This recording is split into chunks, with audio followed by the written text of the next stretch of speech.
4ஆம் நூற்றாண்டுல வாழ்ந்த இந்த லெஜண்ட் போதி தர்மரை பத்தி நம்ம எல்லாருமே கண்டிப்பா கேள்விப்பட்டிருப்போம். பல்லவ இளவரசரான இவரு இந்தியாவில இருந்து, அதுவும் நம்ம தமிழ்நாட்டில இருந்து சைனாக்கு போய் தற்காப்பு, மருத்துவம் போன்ற பல கலைகளை சொல்லிக் கொடுத்து இன்னைக்கும் அவங்க கடவுளுக்கு இணையா வணங்குற தெய்வமா இருக்காரு. 7ஆம் அறிவுன்னு ஒரு படம் வந்ததுக்கு அப்புறம் தான் நம்மள பல பேருக்கு இப்படி ஒருத்தர் இருக்கிறதே தெரிய வந்துச்சு. தெரிய வந்து மட்டும் என்ன பிரயோஜனம்? நம்ம எல்லாரும் படத்தை பார்த்து கை தட்டிட்டு நம்ம வேலையை பார்க்க ஆரம்பிச்சிட்டோம். ஆனா இந்த மாதிரி நூற்றுக்கணக்கான ஆயிரக்கணக்கான லெஜண்ட்ஸ் வாழ்ந்த நாடு நம்ம நாடுங்கிறது நம்ம யாருக்குமே ஞாபகம் இல்லையே. சரி விடுங்க, மறதி நம் தேசிய வியாதின்னு சும்மாவா சொன்னாங்க? இப்படி நாம மறந்து போன ஆனா மொத்த உலகமே கொண்டாடுற ஒரு லெஜெண்டை பத்தி தான் இந்த வீடியோல நம்ம பார்க்க போறோம். இந்த மொத்த உலகத்துக்கும் மருத்துவம்னா என்ன, வியாதிகளை எப்படி கண்டுபிடிக்கிறது, அதுக்கு மருந்துகள் எப்படி தயாரிக்கிறது, ஆபரேஷன்ஸ் சொல்லப்படுற அறுவை சிகிச்சையிலிருந்து பிளாஸ்டிக் சர்ஜரி வரையும் எப்படி பண்றதுன்னு 3000 வருஷத்துக்கு முன்னாடியே இந்த மொத்த உலகத்துக்கும் சொல்லி கொடுத்துட்டு போன மகரிஷி சுஷ்ருதாவை பத்தி தான் இந்த வீடியோல நம்ம பார்க்க போறோம். நான் உங்கள் மாயங்களை விளக்கும் மிஸ்ட்ரிஸ் வித் விவேக். வாங்க வீடியோக்குள்ள போலாம். போதி தர்மர் கூட கம்பேர் பண்ற அளவுக்கு இந்த சுஷ்ருதா என்ன அவ்வளவு பெரிய ஆளா அப்படின்னு நீங்க நினைச்சீங்கன்னா இந்த வீடியோ ஃபுல்லா பாருங்க. நான் ஏன் அப்படி சொல்றேங்கிறது உங்களுக்கே புரியும். இந்த மகரிஷி சுஷ்ருதா இன்னையிலிருந்து 3000 வருஷத்துக்கு முன்னாடி வாழ்ந்தவர். அதுவே போதி தர்மர் வாழ்ந்த காலத்துக்கு 1600 வருஷத்துக்கு முன்னாடி வாழ்ந்தவர். அது மட்டும் இல்லாம ராமாயணம், மகாபாரதம் இது ரெண்டுலயுமே காமனா வர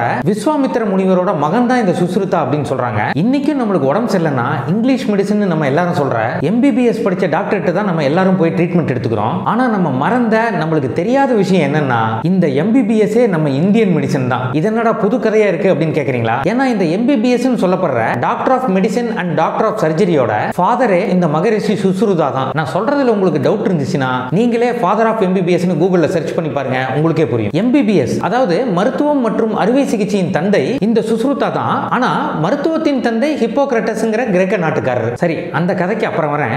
முதல்ல இந்த சுஷ்ருதாவை பத்தி பார்ப்போம். மகரிஷி சுஷ்ருதாவை MBBS தந்தை அப்படின்னும் உலகத்துக்கே மருத்துவத்தை சொல்லி கொடுத்தது இவர் தான் அப்படின்னு சொல்றதுக்கு காரணம் இவர் எழுதின சுஷ்ருதா சம்ஹிதா அப்படிங்கிற புக்கு தான். சம்ஹிதா அப்படின்னா தொகுப்பு அப்படின்னு அர்த்தம். இதோட தமிழ் பெயர் சுஷ்ருதாவின் தொகுப்பு அப்படின்னு வச்சுக்கோங்களேன். சுஷ்ருதா சம்ஹிதா அப்படின்னு நான் சொன்ன உடனே ஓ சமஸ்கிருத புக்கா, வடமொழி, வடக்கன், சங்கி அப்படின்லாம் ஒரு குரூப் ஆஃப் பீப்புள் யோசிக்க ஆரம்பிச்சிருப்பாங்க. நான் போன வீடியோலயே இதை பத்தி தெளிவா சொல்லியிருப்பேன். தமிழும் சமஸ்கிருதமும் கிட்டத்தட்ட ஒண்ணுதான். தமிழ்ல இருந்து போனதுதான் சமஸ்கிருதம். இந்த ரெண்டு மொழிக்கும் எழுத்து வடிவம் மட்டும்தான் வேற வேற, மற்றபடி பெரிய வித்தியாசம் ஒண்ணும் இல்ல. நம்ம தமிழர்கள் தொலைச்ச பழங்கால அறிவு எல்லாமே சமஸ்கிருத வடிவில் இன்னமும் அவங்க பாதுகாப்பா வச்சிருக்காங்க. அதனால கண்டவன் பேச்சை கேட்டு சமஸ்கிருதத்தை கண்மூடித்தனமா எதுக்கிறத விட்டுட்டு அதுல பாதுகாக்கப்பட்டிருக்க நம்மளோட பழங்கால அறிவை திரும்ப நம்ம தமிழுக்கே மொழிபெயர்த்து எடுத்துட்டு வந்து அறிவை பாதுகாக்கணுங்கிறதா என்னோட பாயிண்ட். சரி, நாம இப்போ இந்த உலகத்துக்கே மருத்துவத்தை சொல்லி தந்த சுஷ்ருதா சம்ஹிதா அப்படிங்கிற புக்கை பத்தி பார்ப்போம். இந்த சுஷ்ருதா சம்ஹிதா மொத்தம் 6 புத்தக தொகுப்பையும் 184 சாப்டர்ஸையும் கொண்டது.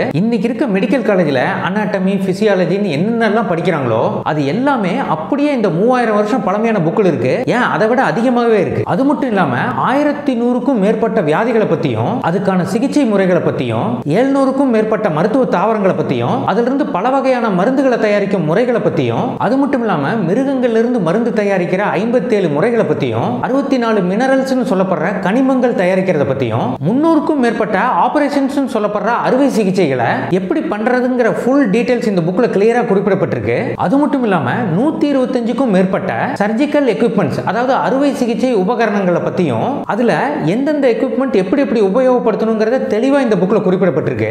அது மட்டும் இல்லாம இன்னைக்கு இருக்க அட்வான்ஸ் டெக்னாலஜியான எண்டோஸ்கோப்பியை கூட எப்படி உருவாக்குறது, எப்படி பயன்படுத்துறதுன்னு இந்த புக்ல குறிப்பிடப்பட்டிருக்கு. 3000 வருஷம் பழமையான புக்ல இதெல்லாம் குறிப்பிடப்பட்டிருக்கா? இதெல்லாம் சத்தியமா நம்புற மாதிரி இல்ல, கன்ஃபார்மா உருட்டு தான் அப்படின்னு நீங்க நினைக்கலாம். இதெல்லாம் கன்ஃபார்மா நான் சொன்னா நம்ப மாட்டீங்கன்னு எனக்கே தெரியும். ஆஸ்திரேலியாவோட மெல்பர்ன்ல இருக்க royal Australian college of surgeons அப்படிங்கிற மெடிக்கல் காலேஜ்ல என்ட்ரன்ஸ்லயே நம்ம சுஷ்ருதாவோட சிலையை வச்சிருக்காங்க. அந்த சிலைக்கு கீழே இப்ப நான் சொன்ன எல்லா விஷயத்தையும் அவனே செதுக்கி வச்சிருக்கான். அந்த சிலையையும் அந்த சிலைக்கு கீழே எழுதி இருக்கிறதையும் பின்னாடி ஜூம் பண்ணி போடுறேன். அது எழுதி இருக்கிறத நீங்களே பார்த்து படிச்சு தெரிஞ்சுக்கோங்க. நான் இப்ப எதுக்காக இதை காமிச்சேன்னா நம்ம என்னைக்குமே நம்ம ஊருக்காரனை நம்ப மாட்டோம், வெளிநாட்டுக்காரனை தான் நம்புவோம். அதனாலதான் இந்த சுஷ்ருதா சம்ஹிதாவோட முதல் தொகுப்போட முதல் சாப்டர்லயே இன்னைக்கு மெடிசின் பிராக்டிஷனர் ஓத் அல்லது ஹிப்போக்ரட்டிக் ஓத் அப்படின்னு சொல்லப்படுற மருத்துவ சத்திய பிரமாணம். அதாங்க மருத்துவம் பிராக்டிஸ் பண்ற நாங்க யாரையும் ஹர்ட் பண்ண மாட்டோம், ஹீலிங்காகவே எங்க வாழ்க்கையை நாங்க அர்ப்பணிக்கிறோம், இப்படி எல்லாம் மெடிசன் படிக்கிறவங்க ஃபர்ஸ்ட் இயர்ல ஓத் எடுப்பாங்க இல்லையா? இதுதான் இந்த புக்கோட ஃபர்ஸ்ட் சாப்டர்ல ஃபர்ஸ்ட் பேஜ்லயே கொடுத்திருக்கிறதா சொல்றாங்க. ஆனா இன்னைக்கு இதுக்கு பேர் மட்டும் கிரேக்க மருத்துவரான ஹிப்போக்ரட்டஸ் பேர்ல ஹிப்போக்ரட்டிக் ஓத். இதுல ஆரம்பிச்சு ஃபர்ஸ்ட் சாப்டர் ஃபுல்லாவே ஒரு மருத்துவர்னா எப்படி இருக்கணும், மருத்துவர் எப்படி நடந்துக்கணும், அதாவது பொறுமை குணம் உள்ளவங்களா இருக்கணும், ஸ்ட்ராங்காவும் கவனமாகவும் இருக்கணும், யாரை பத்தியும் குறைவா பேசாதவங்களா, கம்ஃபர்டபிள் பர்சனா இருக்கணும், இப்படி மருத்துவம் பிராக்டிஸ் பண்றவங்களோட குணங்களை ஃபர்ஸ்ட் சாப்டர்ல விவரிக்கப்பட்டிருக்கு. இதுக்கப்புறம் மருத்துவம் பிராக்டிஸ் பண்றவங்க ஒரு முழு மருத்துவர் ஆகிறதுக்கு 6 வருஷம் பிராக்டிஸ் பண்ணணும் அப்படின்னும், முதல்ல ஒரு எக்ஸ்பீரியன்ஸ்டான மருத்துவர் கூடவே இருந்து அவர் எப்படி மருத்துவம் பண்றாருன்னு பார்த்து கத்துக்கணும் அப்படின்னும், அதுக்கப்புறம் அறுவை சிகிச்சை உபகரணங்களை காய்கறிகள்லயும் இறந்த மிருகங்களோட உடல்கள்லயும் முதல்ல பயிற்சி பண்ணணும் அப்படின்னும், நோய்களை கண்டறியறது மற்றும் அதுக்கான மருந்துகளை தயாரிக்கிற முறைகளையும் பல வாட்டி பிராக்டிஸ் பண்ணி தெளிவா கத்துக்கிறது பத்தியும் இந்த புக்ல படிப்படியா எல்லாத்த பத்தியும் குறிப்புகள் இருக்கிறதா சொல்றாங்க. இந்த சுஸ்ருதா சம்ஹிதா புக் தான் ஆயுர்வேதத்தோட ஃபவுண்டேஷன்னே குறிப்பிடுறாங்க.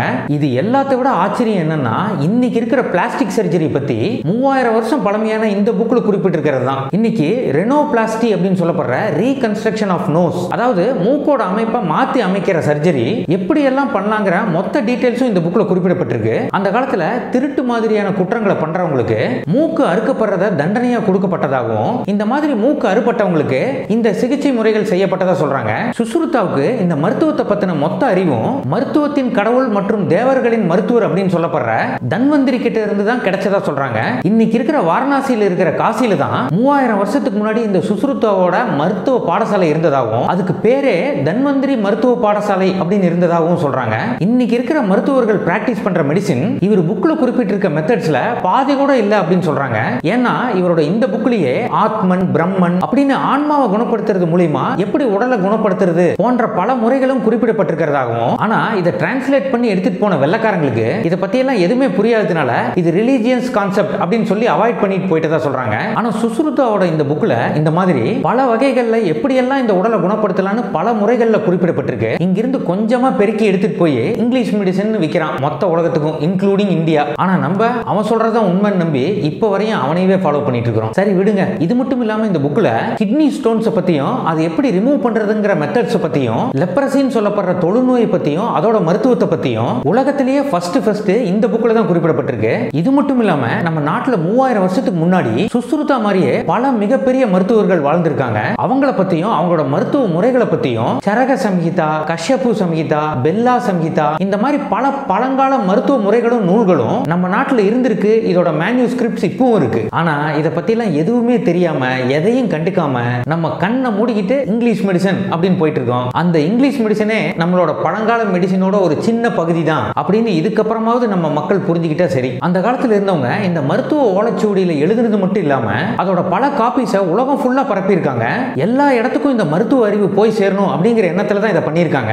இதுக்கு ஆதாரமா சுஸ்ருதா சம்ஹிதாவுக்கு சிமிலரான பெல்லா சம்ஹிதாவோட மேனுஸ்கிரிப்ட்ஸ் ஐரோப்பால இருக்க பெர்லின், சைனா போன்ற பல இடங்கள்ல கிடைச்சிருக்கு. நம்ம தஞ்சாவூர்ல இருக்க சரஸ்வதி மகால் லைப்ரரியில கூட இதே பெல்லா சம்ஹிதாவோட மேனுஸ்கிரிப்ட்ஸ் கிடைச்சிருக்கு. இப்படி மருத்துவத்தை கண்டுபிடிச்சு உலகத்துக்கே சொல்லி கொடுத்த நாம இன்னைக்கு என்ன இருந்தாலும் ஃபாரின் மெடிசன் தான் பெஸ்ட் அப்படின்னு நம்மளுக்குள்ளேயே பேசுற அளவுக்கு பரிதாபமான நிலைமையில் நாம இருக்கோம். இன்னைக்கும் இந்த சுஸ்ருதா சம்ஹிதாவோட டிரான்ஸ்லேட் பண்ண versions Arabia, Europe, Tibet, Cambodia, China, Australia போன்ற பல வெளிநாடுகள்ல மெடிசன் பிராக்டிஸ் பண்றவங்களோட இன்ஸ்ட்ரக்ஷன் மேனுவலாவே இதை வச்சிருக்கிறதா சொல்றாங்க. இது மட்டும் இல்லாம சுஸ்ருதா சம்ஹிதாவோட பழமையான ஒரிஜினல் ஓலைச்சுவடிகள் அமெரிக்கால இருக்க Los Angeles county museum of arts அப்படிங்கிற மியூசியம்லயும், நேபாளல இருக்க கெய்சர் லைப்ரரியிலும் தான் இது இருக்கிறதா சொல்றாங்க. இந்த மாதிரி எல்லாத்தையும் நம்ம தொலைச்சிட்டாலும் ஒரே ஒரு ஆறுதலான விஷயம் இருக்கு. அது என்னன்னா சுஸ்ருதா சம்ஹிதாவோட மொத்த தொகுப்பையும் 1835-36லயே பிரிண்டட் வெர்ஷனா மாத்தி நம்ம மக்கள் பப்ளிஷ் பண்ணிருக்காங்க. அது மட்டும் இல்லாம 1999ல பி.வி. சர்மா அப்படிங்கிறவரு இந்த சுஸ்ருதா சம்ஹிதாவோட மொத்த தொகுப்பையும் கலெக்ட் பண்ணி எல்லாத்தையும் சேர்த்து மொத்தம் 3 வால்யூம் இருக்க புக்கா பப்ளிஷ் பண்ணிருக்காரு. நீங்க நம்மளோட ஹியூமன் பாடியை பத்தி இங்க இருக்க டாக்டர்ஸ் விட அதிகமா தெரிஞ்சுக்கணும்னு நினைச்சீங்கன்னா இந்த சுஸ்ருதா சம்ஹிதாவை படிச்சு உங்களோட அறிவை வளர்த்துக்குங்க. ஃபைனலா இன்னைக்கு இருக்கிற மருத்துவத்தின் தந்தைன்னு சொல்லப்படுற ஹிப்போக்ரட்டஸ்க்கு வருவோம். இந்த ஹிப்போக்ரட்டஸ் கிமு 3ல இருந்து 4ஆம் நூற்றாண்டுல வாழ்ந்தவர். ஆனா சுஸ்ருதா கிமு 8ஆம் நூற்றாண்டுல இருந்து 10ஆம் நூற்றாண்டுல வாழ்ந்தவர். அதாவது ஹிப்போக்ரட்டஸ்க்கு 600 வருஷத்துக்கு முன்னாடி வாழ்ந்தவர் சுஸ்ருதா. இந்த சுஸ்ருதா சம்ஹிதா உலகம் முழுக்க பரப்பப்பட்டிருந்தது அப்படிங்கறத ஆதாரத்தோட பார்த்தோம் முன்னாடியே. அது மட்டும் இல்லாம பண்டைய காலத்துல இந்தியர்களும் கிரேக்கர்களும் கடல் வாணிபத்துல தொடர்புல இருந்தாங்க அப்படின்னு பல வரலாற்று குறிப்புகள் இருக்கு. நம்ம பண்டைய தமிழர்கள் கூட கிரேக்கர்களை யவனர்கள் அப்படின்னு குறிப்பிட்டதா பல வரலாற்று குறிப்புகள் இருக்கு. அட அவ்வளவு ஏங்க, நீங்க எல்லாரும் கண்டிப்பா யாத்திசை படம் பார்த்திருப்பீங்க. அதுல கூட ரணதீரன் கூடவே ஒரு யவன வீரன், அதாவது கிரேக்க வீரன் இருக்கிறதா காமிச்சிருப்பாங்க. இதெல்லாம் இப்ப எதுக்கு சொல்றேன்னா, இங்கிருந்து சுஸ்ருதா சம்ஹிதா மாதிரியான ஓலைச்சுவடிகளை எடுத்துட்டு போய் படிச்சு மருத்துவம் பார்த்த கிரேக்க நாட்டை சேர்ந்த ஹிப்போக்ரட்டிஸ் மருத்துவத்தின் தந்தை. இதுல கூகுள்ல சர்ச் பண்ணும்போது ஹிப்போக்ரட்டிஸ் அப்படின்னு சர்ச் பண்ணா கிரேட் பிசிசியன் அப்படின்னு வருது. அதுவே சுஸ்ருதா அப்படின்னு சர்ச் பண்ணா ஆத்தர்னு வருது. அந்த வைத்திருச்சல தான் சொன்னேன். சரி விடுங்க, இதுக்கு மேல வேற ஏதாவது பேசினா நம்ம ஊருக்காரங்களே 4-5 பேர் வந்து ஆதாரம் வச்சிருக்கியா, வேர் இஸ் த ப்ரூஃப் அப்படின்னு கேட்பானுங்க. சரி விடுங்க, இவனுக்கெல்லாம் நம்ம சொல்றதான் உண்மைன்னு ஆதாரத்தை தேடி கண்டுபிடிச்சு எக்ஸ்பிளைன் பண்ணிட்டு இருக்கிறது நம்ம வேலை கிடையாது. அதுக்கு நம்மளுக்கு நேரமும் கிடையாது. நம்ம கண்ணுக்கு எதெல்லாம் மிஸ்ட்ரியா தெரியுதோ அதெல்லாம் நம்ம பேசுறோம், அவ்வளவுதான். ஓகே மக்களே, அடுத்து இன்னொரு வெறித்தனமான மிஸ்ட்ரியோட உங்களை வந்து சந்திக்கிறேன். அதுவரை உங்களிடமிருந்து விடைபெறுவது உங்கள் மிஸ்ட்ரிஸ் வித் விவேக். பாய்.